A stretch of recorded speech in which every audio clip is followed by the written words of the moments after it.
Welcome back to the Not Carrie Bradshaw YouTube channel. In this video, I'm recapping episode 5 of Bigger.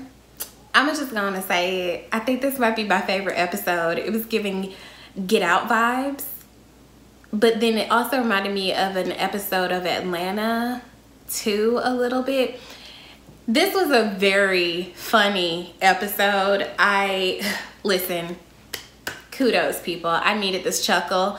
So, and also let me just say, because I'm also about to do my review for First Wives Club, if BET don't do nothing else, they gonna drop some eye candy in these shows. So whomever is doing the casting for these shows, I hope you are having a lovely evening. I hope that your hairline and or edges are flourishing. I wish nothing but good things for you, and may God bless your home and your life and your world. Cause baby, anyway, I think I might have a little crush on Dion. Don't say nobody. Okay, so let's jump right into the episode. So last episode, speaking of Dion, I had some questions about, is he into Lane? And I really enjoy being right, but we'll get there. So this episode really also solidified some seedlings that were sprinkled in the previous episode, where I was feeling like, this is just so wrong. Like, why are we like this? Why do we only want the relationships that are sparks and fireworks all the time? We don't know how to just thrive in peace and calm. And, you know, yes, Greg is boring, but maybe these are things they can work through. And last episode, it was like, oh, I just think these two people aren't right for each other. And this episode really drove that point home. We drop in on our heroes where Lane walks into a surprise party, a surprise engagement party, and starts talking about her vagina and how it's sore, not knowing that there's a crowd of people in front of her. I have had someone throw a surprise party for me once. I fully knew about the party because they did not do a good job of like keeping it a secret. It's like, why do you keep calling me? But I have always had a fear that somebody was actually going to surprise me really well and I was gonna walk in and say something completely out of pocket. So the fact that Lane did that, I was like, my worst fear. And her friends are standing there looking like we shouldn't be here. As an aside, this is a lovely home. This home is 100% in Alpharetta, or it could be in the Cascade area. Whoever works on the crew for like scouting locations, let me know where y'all found this house, because it was lovely. And you know what else I really like, or what I can't stand, is when there's a big house but it's empty. I can't stand a big empty house. I'm not gonna call no names, but there are some reality stars who have had some really large homes. Ain't an accent piece to be found, Chad. Just space. Space. If you're gonna spend the money to purchase the home, spend the money to furnish it. Otherwise, get a smaller home. So Greg's family is a lot. His parents are exactly what we would think his parents are. They are very socially conservative, and very like cheery and excited and all of these things. And then there's the cousin, the sister, Karen. What's up with Karen? Karen and her Where's Waldo and her disappearing act. What was that? First of all, the way that they wrote that and the way they played that out was hilarious. I absolutely adored it. But what is up with Karen? And then the family dog that has been taxidermied, yet hence it has endured all of the family photos. And they're wearing these like matching sweaters, and they want Lane to wear the sweater, and Lane is like, I'm not wearing that. And the friends are concerned because these are not their kind of people. And then something else occurred to me, which we find out a little bit later. Why wouldn't he invite Lane's family? If this is an engagement party, shouldn't both families be invited, or, you know, like hosting? I found that to be really strange, because until Greg said something about her mom later in the episode, I'm thinking, does Lane not have any family or something? Because did she, you know, I know that it's like patriarchal or whatever, but, you know, did Greg talk to her mom or dad about wanting to marry her? Like, where has her family been in this like you know, huge, you know, life-changing event. And Greg is actually finally starting to pick up on that in this episode, which is like, finally.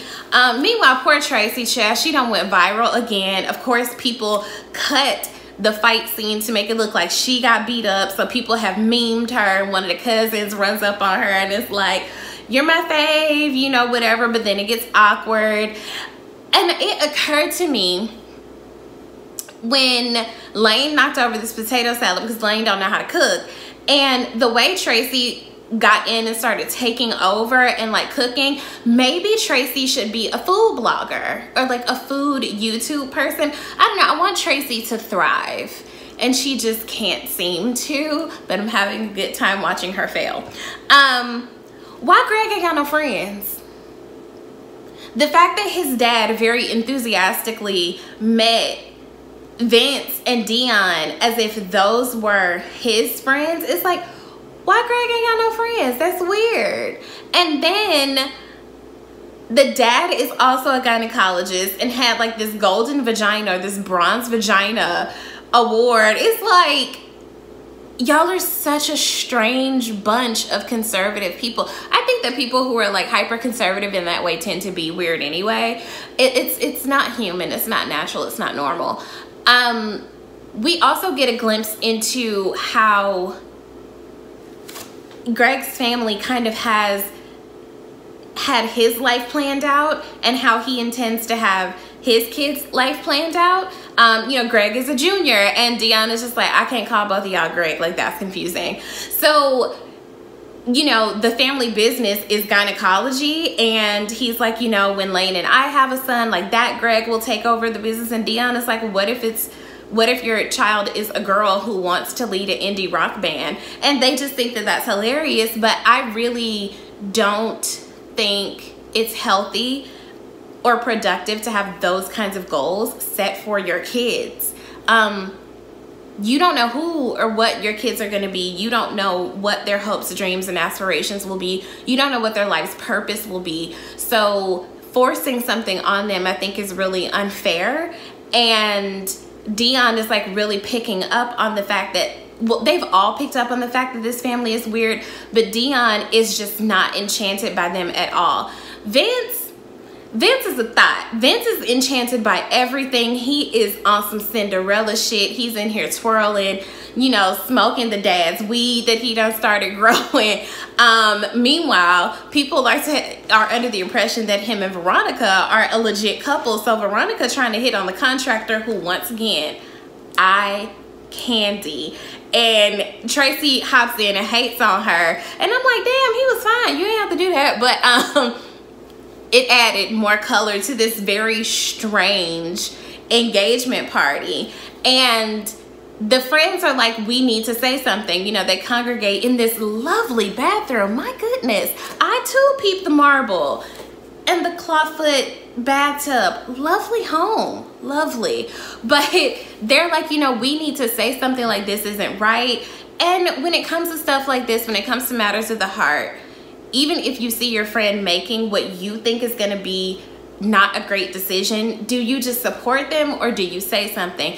And even when Lane starts to have the conversation with Greg's mom about like what the expectations are for her to be a husband, and, you know, who's going to be the wind beneath her wings, which I thought was a good question. You know, that if you're going to marry someone, these are conversations you should be having. What are the dynamics going to look like? What are your expectations? For me, and the expectation is for Lane to be this kind of like Stepford wife, Leave It to Beaver kind of woman. Lane owns her own business and, you know, hopefully wants to see her business grow and thrive. So that's not going to be her, especially because she can't cook. So, you know, we're really starting to see that besides the fact that Greg is very dull and predictable, and the fact that Lane is cheating on him, these two people simply are not right for each other, and that's okay. But finally, Dion gets fed up and pulls Lane to the side and is like, what are you doing? And I'm telling y'all, I really thought they were gonna kiss. I was so rooting for it. I was like, this is about to be a moment, but it wasn't. And you know, Lane is like, why are you so concerned? Why do you know, like, why are you so invested in trying to change my mind? Because it's very apparent to Dion that it's like, you're just settling. Is this really what you want? And Lane is like, well, we're all single and we're all messed up. And I just think, like, girl, a relationship ain't gonna fix whatever you feel is messed up about you. That is such a troubling way that I think a lot of people operate, that having a committed relationship will provide some sort of structure to their lives. And that's just, if you're not in a good place, a relationship is just gonna further complicate your life. And Dion is like, girl, wake up. The other thing too is Dion asks Vince, now that they all know about him and Veronica, did y'all's sexual relationship alter the friendship? And I'm like, oh, why he wanna know? Because he's in love with Lane. Even though he called her sis, I was like, don't do that if you're into her. Don't friend zone yourself that hard. That's a lot. That's a lot. But I was happy that at least someone, you know, stepped in to say, are you sure this is what you want? Like, these people are weird as hell. Even though Tracy ends up befriending Karen. And, you know, maybe that's what Tracy needs, is a friend like that. I don't know. Like, the thing with the scotch and that it was like a perfect drink. Is Karen like a savant? Like, what is this tea? And why is the mom not claiming her? Hello? See, what else did I want to chat? The never-ending Twitter debate of whether or not she's supposed to fix a man's plate came to life on this show. And let me just say, I never had a problem with fixing a plate. Like, I didn't know that it was a thing. I felt like it was just a nice thing to do if you took a notion to. And now the fact that people have made it to be this thing of like proving your subservience or your capability as a potential wife, now I never want to fix a plate.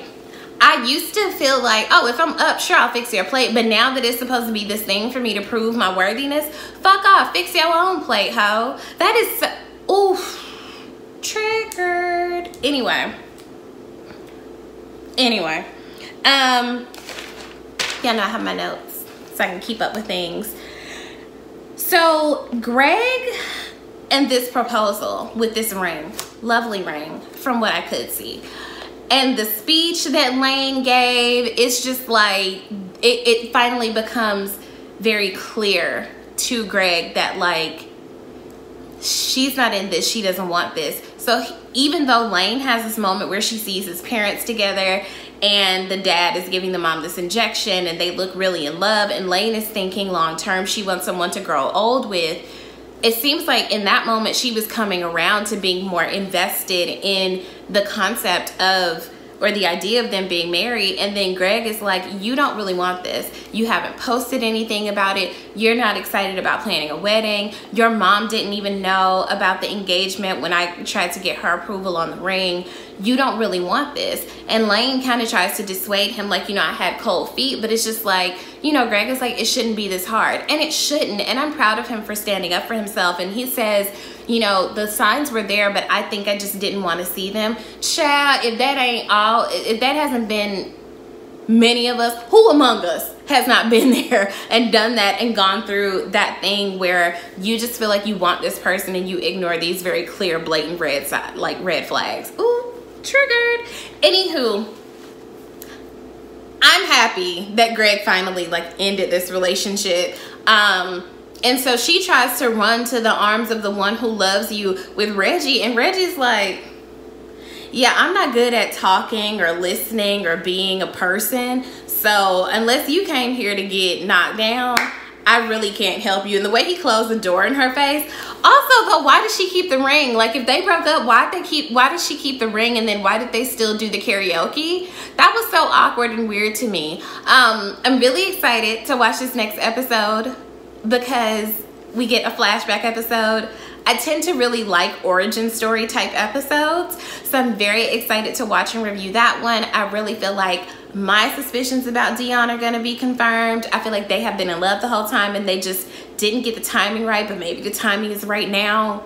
I'm very excited about this prospect. Also, apparently Dion is from Atlanta. I don't know what he's like in real life, but call me. So Let me know what you guys thought of this episode. I know we have like, what, 5 more to go, but I think this is my favorite because this was hilarious. I am just such a huge fan of great comedic timing, and a high Vince and a high Tracy. This was just delightful. And then it also just really made me miss people as well. Like, I miss a good party and being around my friends and whatnot, but soon come. So if you like what you saw here, share this video, you know, comment, drop your girl a coin via Patreon, and subscribe to my channel if you have not already. I will see you guys soon for episode 6.